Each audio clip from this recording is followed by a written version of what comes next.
What if I told you the United States real estate market isn't really a thing? If that's confusing to you, you're not the only one. Stick around to find out why. What's up, everybody? I'm Chris Madden from eXp Real Estate, and today I want to talk about the U.S. housing market. Everyone watches the news these days, especially in regards to housing, and hears about the U.S. real estate market. Well, the U.S. real estate market isn't really a thing, rather than a collection of things. So take a look at this graph here. As you can see, there's over 3,100 counties in the United States. Not all of them are doing the same thing. Now, that may sound obvious. Yeah, no shit. But in reality, when people talk about the housing market as a whole, it really depends on where you live. It could be 30 minutes next door. So take a look at this graph and you can see a lot of different things. Obviously, what stands out is the red. Texas, North Dakota, South Dakota, Northwest California, they're in red. Well, that's actually home values going down. But does that mean home values are going down across the United States? Of course not, because if you look at the amount of blue on here, the blue far outnumbers the red. Well, that's the thing. When you're talking about real estate, you can't really, oh, well, my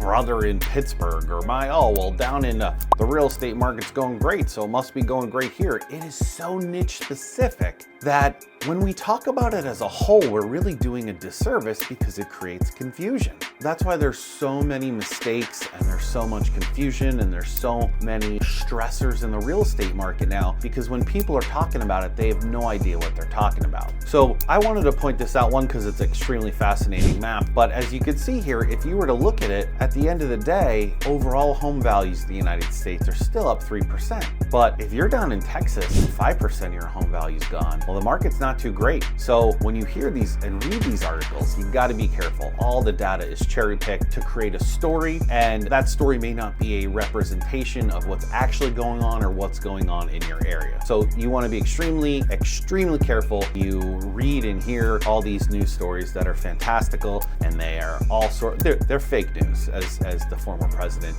Donald Trump would say. It's fake news. You really got to find someone that knows what the hell they're talking about in your local market in order to get a good picture of what the market is doing in your town, neighborhood, city, county. Country, it's too broad. I mean, neighborhood to neighborhood experiences changes that affect value. Neighbor to neighborhood in the same town could affect changes of your value. So you really want to make sure you find trusted people that know what they're talking about so you can make educated decisions, because at the end of the day, we're talking about your livelihood and your real estate, and that's why you need to do your due diligence to find the right real estate agent for you. So I hope this helps and clears it up. If this was helpful, feel free to drop a like or subscribe. It really helps with the algorithm, and we'll see you soon with some more information to help you make informed and accurate decisions.